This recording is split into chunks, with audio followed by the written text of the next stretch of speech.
I was filming with you guys. All right. Keep coming back. Everybody go ahead. It's a scrum. Deontay, how'd you spend the time off before they said it's time to come back to camp? How'd you spend that time? I spent all my time with my family, you know, with my loved ones. You know, I'm a very peaceful person. You know, I'm a homebody as well. I barely go anywhere because I got everything I love to do and everything that I want to do. You know, even with people, they surrounds me every day. You know what I'm saying? And the ones that's not there, you know, we talk to each other every day. You know, you're talking about a guy that, you know, all my group of guys, all of us, when we hang up, we say we love each other. You know what I'm saying? And so, you know, I did the same thing to spend my time with the ones that love me the most. You said earlier up here that you were at a happy place in your life. Can you elaborate on that a little bit? Yeah, I'm just so happy right now. You know what I mean? I've been happy for a long time. You know, it took a long time to get to this point in time to understand what true happiness feels like. You know, because when you grow up, everybody always say they start from the bottom and different things like that. And, you know, the bottom is only defined by how you describe it. But you know, I've been through a lot of trials and tribulations in my life. You know what I'm saying? A lot of ups and downs, like a lot of us in this room. But I felt like I broke through somewhere through victory where I could raise my hands in the air, like I said, and look and say, I've made it. I've accomplished a lot of goals that I've set in my life. My kids are good for life. You don't know how much that means to me. You know what I mean? To see them, sometimes I shed tears. That's the only way I can cry. Good movies and my children, you know, and that'll make me cry. And I'm just here, so I've accomplished so much, and it's just a great feeling for me to be able to accomplish that and to see the things that I've done and allow my kids to enjoy the fruits of my labor as well as I were able to do so as well. I'm only 34 years young, and I'm here where I am now. When I'm 40, I'm really gonna be well relaxed and going to the mailbox in Gucci slippers. You know what I'm saying? Open the box. So, but other than that, I'm very happy, and I hope everyone, if they're not happy, to find ultimate happiness in their life. And money is not the ultimate reason of being happy. I don't want anyone to misinterpret that, because I've gained success because of money and stuff like that. Money only defines you. It's so much until it runs out, and then what happens? Then you really realize who loved it, who really wanted to be around you, and all those different things. And the happiness is within and your surrounding, and I'm so happy. Deontay, do you believe that right now we're living in the Deontay Wilder era, and that the victory over Hipster will just solidify that even more? Most definitely. You well said. I'm definitely living in my moment in time. This is my era. You know, I'm the baddest man on the planet. I'm the hardest hitter puncher in world history. Right here, you're sitting next. You're right here next to him. Congratulations. But you know, I do feel that way. And when I knock Fury out, it's gonna even more solidify that for me. But I also feel not only just a win, but how you win determines your rise as well. You know, we've seen many guys, you know, go in and do what they had to do just to gain the victory. But the outcome from the people, you know, it wasn't a pleasant, you know, acceptance from them. But each and every time I go in there, no matter the first round or the 12th round, and I knock people out, you know, it even more, you know, raises my profile, even more raises, you know, what people think about me, their opinions, and everything that deals with boxing. So I definitely feel that way, and I got a lot to prove. You know, I understand that as a champion that has 6 years left to him, that I got a lot to prove within these 6 years. But I'm up for the job. I'm the man for the job. You mentioned the way you win. So when you visualize that victory, how do you see yourself winning? I mean, he's already talking about a knockout in the second round. Do you believe that? I feel like that's really early, but I mean, I know that anything can happen in boxing. So what do you make of that second round knockout, and what do you visualize? You know, my visualization is always, you know, I'm meditating on me, doing the right things, what I prepare myself, how I prepare myself, the preparation in general for the fight. You know, I'm always visualizing myself going through with everything that we've trained for. I always visualize myself when I'm hitting a guy, knocking him out, and even where his body lays. With this fight, I see him. He's going to be two places. He's going to be on the canvas in a in a awkward position, like all my fighters do, you know, when they land on the canvas, or he's gonna get knocked out of the canvas. And I like him getting knocked out of the canvas better than him being inside because he in WWE, so I'm gonna make it a little bit more realistic for him. So You know? Deontay, you're a spiritual man. What was the experience like for you to meet Pope Francis and obviously to have the title of ambassador for peace? It was a very humbling experience. You know, it was something that I was able to knock out my to-do list. You know, on my bucket list. You know what I'm saying? Especially going to Rome. You know, it was an amazing city.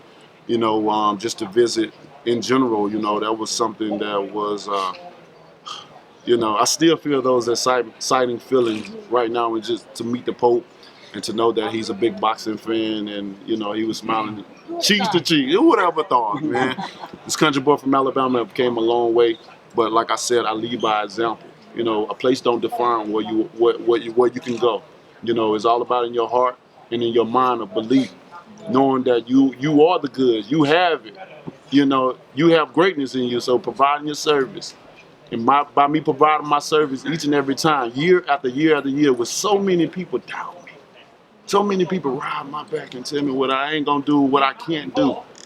And each and every time I prevail and I soar in the sky, you know, and I'm gonna continue to do so, you know. So it was a great feeling, a great thing that happened, and then to be named boxing ambassador of peace, you know, it put icing on the cake.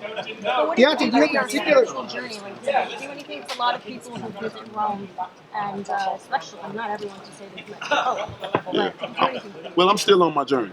You know what I'm saying? I know. Maybe if I was Catholic, it'd probably be even a different feeling. You know what I'm saying? But I'm still on my journey. You know, just meeting him as a person in person. You know, I mean, it was a great moment in time for me. You know, one that I'll never forget, and just to be able to talk to him and do certain things. You know what I mean? I mean, this guy have shit. What is like 7 billion people in the world? Or something. He got a quarter of that. You know what I'm saying? So. That's, you know, a lot of people follow him and looks up to him, you know, and like I said, it's an amazing feeling. What do you mean when you said that you want one face and one name in boxing? One champion, one face, one name. It's self-explanatory. One champion, one face, one name. One guy obtaining all belts, considering him the undisputed, the undefeated, unified heavyweight champion of the world. One face.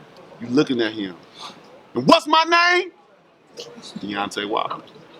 Deontay, when you guys were in the face-off, you walk to the ring like a king. You've been walking into your power as a king outside of the ring. Can you speak on that a little bit about your maturity outside of the ring and how it's, you know, you talk about your service and I hear the words that you're speaking and you talk about speaking things into existence. Yes. Can you speak on how you came to that and how you coming into that energy? Yeah, I think maturity comes with time. You know what I'm saying? And time in life, you know, to experience so many things in your life and to learn from your mistakes. You know, and from where I came from and where I am now, I've learned so much. I've sat back and I'm big into meditation. I never used to be that way, so big into meditation. I tell people all the time, my 30s have been some of the best years of my life because it slowed me down mentally. Where I just want to sometimes I like to be alone, just to meditate and think about certain things, and a lot of things come to me from the past that I didn't understand in the past. But right now, because I'm so knowledgeable about things, because I'm into certain things, you know what I'm saying, I understand subliminal messages a lot. I'm a person that feels by order and just sometimes emotion. I have a sixth sense, you know what I'm saying? But with all that combining together, just understanding who I am. When a person get alone, find a long time for themselves and be able to go through so many different things and learn themselves, you get a greater outcome. And then learning yourself, because you're like, well, shit, I've been in this body forever, however many years, you know what I'm saying, it is. And you're like, oh, I know myself better than anyone. At least that's what you think.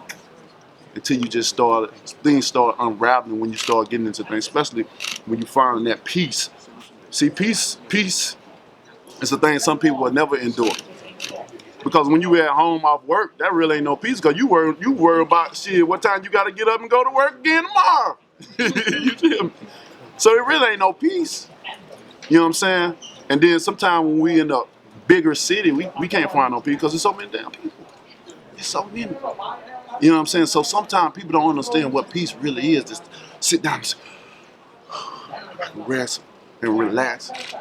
And all my places provide that for me. So I understand a lot of things allow me to enter into the world and take on so many different obstacles, so many different subjects, and use my platform to say, to this day, and all that comes, it just grows from there. Just understanding who I am, this title that I represent, so many people look up to me.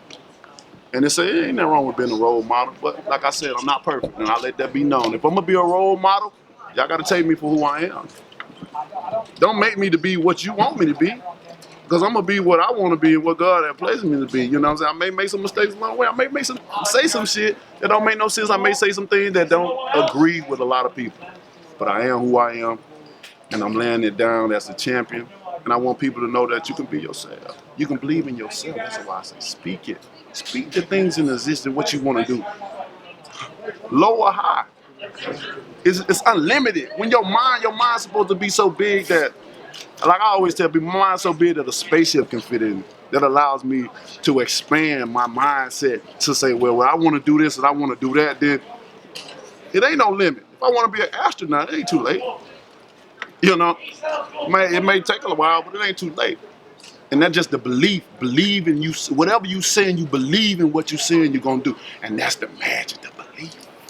Belief is a small, simple word, but it's powerful when you unlock it. Many people won't understand what I'm saying. It look like fear is trying to take some of your words and speak his Of own course, self. he do it all the time. He do it all the time because he's in a nervous wreck. He's a nervous wreck right now. He don't understand me. Like I told him, I said, Fear, everything I told you came to pass. Bro. I know.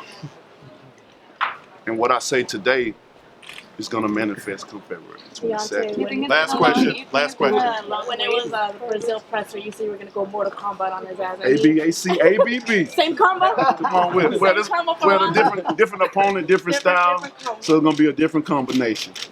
All right. Wilder,